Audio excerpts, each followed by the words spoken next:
Kalat na nga sa social media ang balitang magpapakasal na umano ang kapuso actress na si Bea Alonzo sa kanyang non-showbiz boyfriend na si Vincent Co.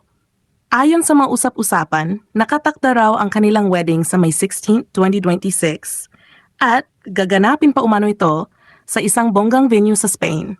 Mas lalong uminit ang issue matapos mag-viral ang post ng kaibigan ni Bea na si Dimples Romana kung saan makikitang magkasama sila ni na Bea, Vincent, Beatrice Sao at ang husband ni Dimples na si Boyet Ahmi noong Easter Sunday.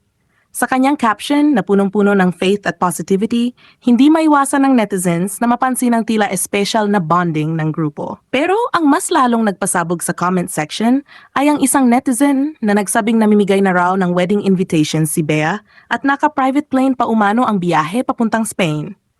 Gayunpaman, nanatiling tikom ang bibig ni Dimples at hindi ito sinagot, kaya naman mas lalo pang lumakas ang haka-haka ng publiko.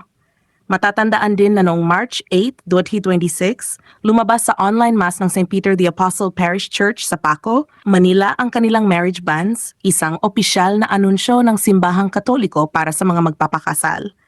Dahil dito, maraming fans ang naniwalang malapit na nga ang kanilang pag-isang dibdib. Sa kabila ng lahat ng ito, wala pa ring kumpirmasyon mula kina Bea Alonzo at Vincent Co tungkol sa kanilang sinasabing wedding plans. Kaya ang tanong ng lahat, totoo na nga ba ang Spain wedding? O isa lang itong malaking chika na pinaikot ng social media? Abangan ang mga susunod na updates at huwag kalimutang mag-like, comment at subscribe para sa latest showbiz balita.